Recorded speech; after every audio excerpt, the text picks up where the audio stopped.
Hey, what's up? So I don't hope you don't mind, but I'm going to talk about palm cooling as I make my breakfast here this morning.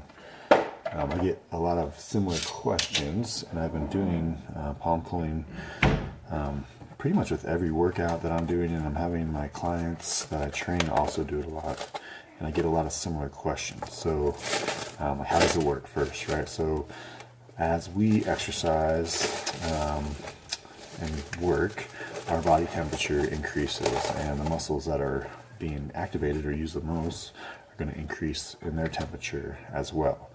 So as our muscles increase in temperature, they become less effective at contracting. Okay, so contracting is how our muscles produce force. Right, so as we heat up, basically we start to fatigue, right? So that's one way to think of like our decreased ability to contract is basically another way of saying that our muscles are fatiguing. Right, so not only do our muscles fatigue, but there's a signal sent to our brain to decrease our motivation to continue training. Right, so that's the other side of fatigue, is that mentally we have less and less motivation to continue, and this decreased motivation is triggered by increased temperature. Okay, so this is, from an evolutionary standpoint, probably a way that prevented us from overheating, which protected us from dying, right? So if we overheat, we get heat stroke. Heat exhaustion can turn to heat stroke, which can turn to death. We could die. So this is very important for us as we evolved. Now that we are in safer environments and have other ways to prevent ourselves from overheating, and we understand the science, we can manipulate that system and control our body temperature really well through some simple means. So the palms of our hands, the forehead of our head, the soles of our feet all have what's called glabrous skin over them. And glabrous skin is hairless skin. Okay? And what's important about these areas is that underneath that hairless skin is a special network of arteries and veins called AVAs. Okay? So AVAs stands for arterial venous anastomosis. And these special networks are primarily meant for temperature regulation. They do not, usually in most arteries and veins there's a capillary bed that the blood seeps out into, and that's meant for, like transport of oxygen and taking away metabolites from exercise. So it's like an exchange system for oxygen and other molecules. Okay, but in AVAs that is not the case. Okay, this is a direct connection of artery and vein. Okay, and this is only meant, really, primarily meant for temperature regulation. And all mammals have this, or most mammals, I should say. So if you think of like when your dog gets hot, it's going to go stick its foot in the puddle. If you get hot at night, you stick your foot out from underneath the blanket to dump heat. Or the other way too, if you're cold, you might put your hands on a warm cup of coffee. These are all ways that we use our glabrous skin and the AVAs underneath to control temperature. Now, back to an exercise standpoint. So as we exercise, our temperature increases. Right? And again, as that temperature increases, as that temperature rises, we have a decreased ability to perform and contract.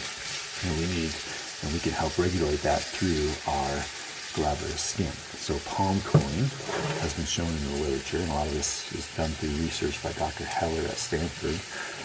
So palm cooling has been a way to use these networks of arteries and veins called AVAs to help mitigate that rise in temperature and delay fatigue. Right? So if you're doing sets at a certain amount of reps, or you're doing sets to failure, you have a certain amount of time between each set. It's been shown that if you use palm cooling during that intermediate time, that you're going to have a greater work output over time than if you didn't palm cool. Okay?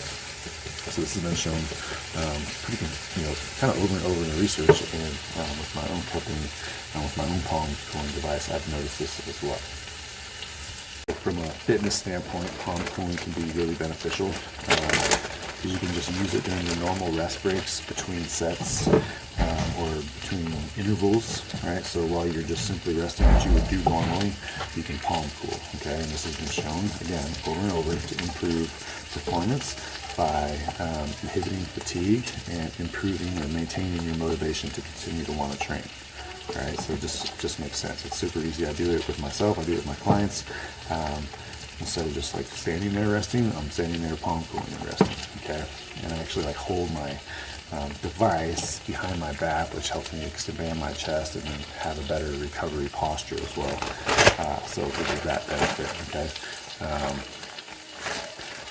Another way you can just use that more practically even is like if you're wearing gloves while you're training and exercising, where you have a hat covering your forehead, and you're getting hot and fatigued, well, you need to expose that skin. You take your gloves off, you need to get that hat above your forehead so that you can take advantage of these AVAs underneath your glabrous skin. Okay, so that's a minimum that you should do, and then if possible, you should find a device or a surface that can palm cool. So let's talk about that surface and the temperature a little bit.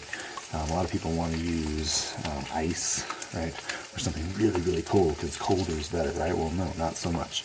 This needs to be cool, not cold, okay? So our nervous system will react a certain way to very cold surfaces. So if you grab something that's probably below 45 degrees or so, your body is going to respond as if it is actually cold out and vasoconstrict. Okay, so we need our vessels, those AVAs, to stay open. So if it's too cold, they're going to clamp down, okay, because your body perceives that the outside temperature is actually cold, and it's going to try to preserve your heat, whereas we're trying to dump heat, right? So the surface can't be too cold, just cool. So we found that between 45 and 60 degrees has been beneficial to us, and most of the research will be say between 50 and 60 degrees, and we're talking Fahrenheit, okay? So again, that's cool, not cold. So again, coverings over our glabrous skin can affect the ability of our glabrous skin and AVAs underneath to be performing well and in a way to cool your body. So remove those coverings at a bare minimum when you are training or working hard or perceiving fatigue or increased temperature. Okay. So this takes us into the next thing is like, if you're on a bicycle and you're riding really hard, or you're doing something where you're starting to strain because you're fatiguing enough, and the tendency is to grasp down even tighter, to squeeze every bit of might out. Well, as you squeeze, like your palms turn white, right? Well, what's happening to the blood that's going through the palms? Well, you're pushing it out, right? You're not allowing those vessels to circulate blood. So by squeezing tight, you're also decreasing the AVA's ability to regulate temperature by circulating blood. Okay, so you can't squeeze too tight, okay, and it can't be too cold, or you will not be using the system effectively. Okay, so those are another couple things to think about. Now, how long is long enough to get a benefit? So in some of my testing, I've seen like 30 seconds to still be beneficial, especially if you're training really hard. It's, if you're going to take a 30-second break after a 40-second interval or something, or a 1-minute interval and a 30-second break, I think you're going to get benefit from that palm cooling. The research, most of the early research is done with 3-minute work intervals, and it's been shown over and over to be an effective rest period, and rest period that is enhanced by palm cooling. And then in my own testing, I found that probably like a minute to a minute and a half has been optimal for me, okay, and some of my clients. So when we train really hard and we take a minute to a minute and a half rest break with palm cooling versus without, we're seeing like a 30% improvement in performance, which is really significant, okay?